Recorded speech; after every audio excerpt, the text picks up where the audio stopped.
Hey everybody, hope this video finds you well. This is my EM1 2000 Civic Si, and I'm going to shoot a video today and use this as an example of how do you keep your collectible car, preserve the value of your collectible car. So I just got this a couple weeks ago, so I thought I'd use this as an example. If you look at my channel, I got a whole bunch of different cars I've had.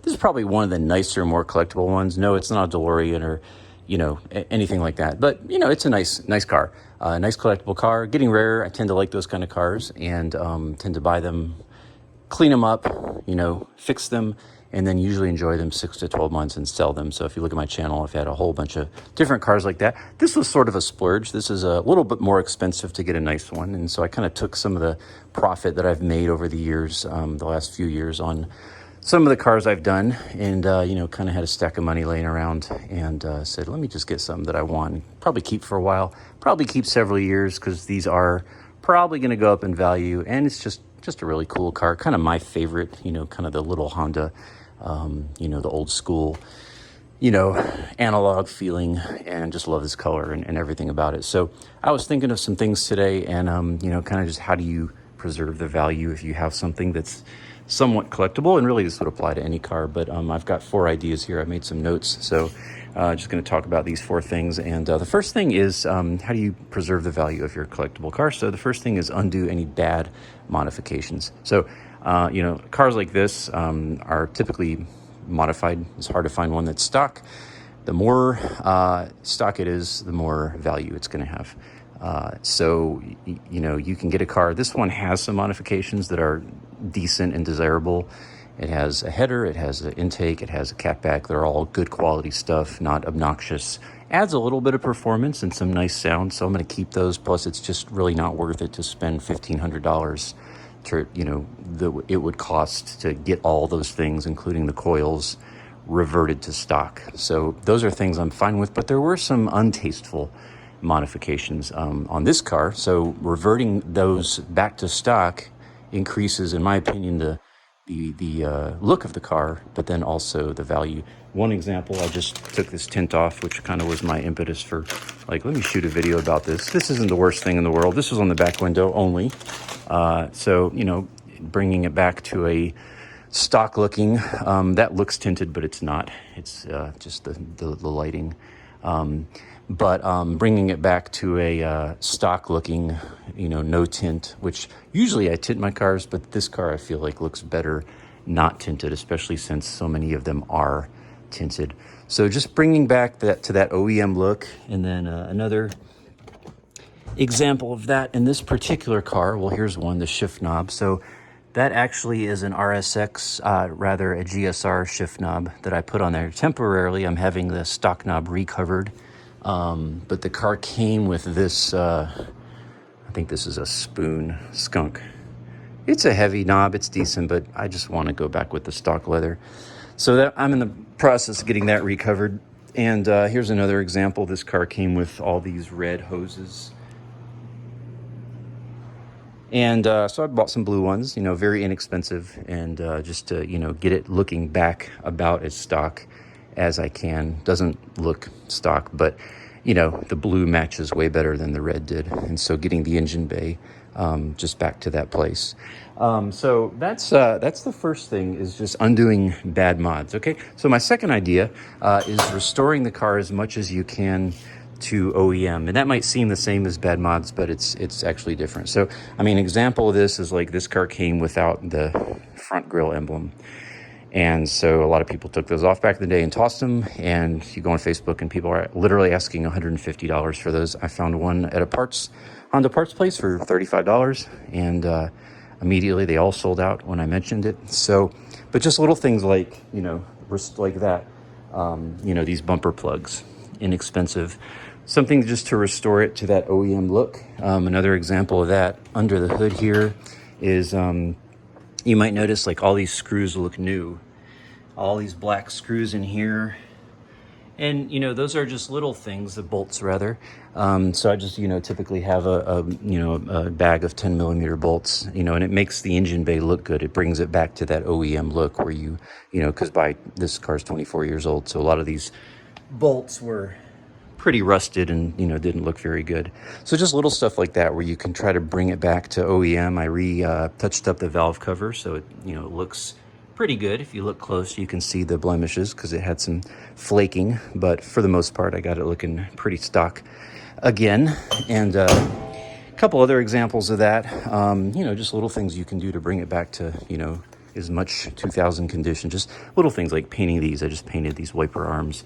Got them nice and black again, looking good. The car needed an airbag recall, so I had that done at the dealership. And then, just other little things that, really don't cost a ton of money. I got new pedal covers for it. So, that was a good thing. I put the stock radio back in, and those are cheap. Stuff like this, I'm going to get this repaired at an upholstery shop, just a little hole there. And then just, other little things you can do. Again, all this is pretty inexpensive. Cleaning the headlights again, getting a nice, like this is a blue wax, which really brings out the blue color. If you got like windshield repair, you need to do like stars, in an old car, like little, and then just like touch up paint. These are all just little things you can do to really try to bring it back to OEM condition. So like people see, these cars of mine, like this one, like, wow, it looks great. Well, just all those little things come together. Another example is this fog light was halfway detached because I didn't know why, but I took it apart and the metal bracket was just slightly bent. So I just took it apart, bent the bracket back, stuck it in, and now it looks nice and flush and clean like it's supposed to. So there's just a lot of little things like that. Again, the headlights, the waxing it, paint correction that you can do to really bring it back, to as OEM look as possible. Third idea is just records and extras. And this is just something that, especially when you sell a car, like just the fact that like you have these things really is going to make a difference for an enthusiast and, that would pay top dollar. Little stuff like, you got this. Finding a sales brochure. This was like $15 on eBay, maybe $20 with shipping. And I do this with every car I have. I go back and I go to eBay and I find as much literature as I can and I buy this stuff. And it's cheap, usually $10, $15, $20, maybe a little more. But, you can find this stuff pretty easily. This thing's in pretty mint condition.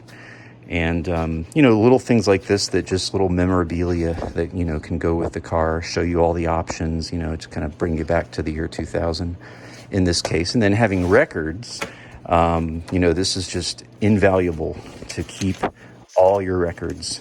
I have the original sales receipt for this car. Of course, I have a Carfax for this car. I can, look at all the options that were built in when it was bought. This right here is the original sticker price with all the options mentioned. And then this is the window sticker. And just again, like for a collectible car, having this stuff, and then this is just a pack of maintenance, every single receipt that I could find and anything I've done to it, saving those receipts really goes a long way to preserve the value. Because if I list this for sale one day and they see the car and they say, hey, it looks great, and then I say, well, yeah, I've also got the touch-up paint, the matches, I've got this wax, I've got a brochure, I've got a matchbox, and I've got a stack of these, just that is gonna just like command full price when versus a car that doesn't have that stuff. So that is really important. And then the final thing is just clean and maintain it. And it's kind of obvious, but this car, I wanted one that had good paint, so I spent a little more money than I could have, but that's why it's sitting in the garage. It's going to be in the garage. It's going to be covered, taken care of. Obviously, air filter, oil change, all the belts, anything that needs to be done, treating the car, like it's special. And, that kind of goes without saying, but I just thought I'd throw that in there because, a little work goes a long way in cleaning up a car. And, these headlights were not great. And so, that's hard. Like, you got to stand and buff. I spent a good hour. I was just dripping sweat cleaning those up, but they look brand new now. And someone's probably going to ask me what kit I used. And on that one, I used the Turtle X kit, which this was part of. But you got all the sanding pads and, you got the clear coat you put on it. So anyway, that's 4 ideas of how to preserve your... And let me just add this one last thing. And you can still get a lot of stuff for these cars from the dealer. For example... the previous owner put this on there. That's new. The previous owner also put a new SI badge on there. That's brand new.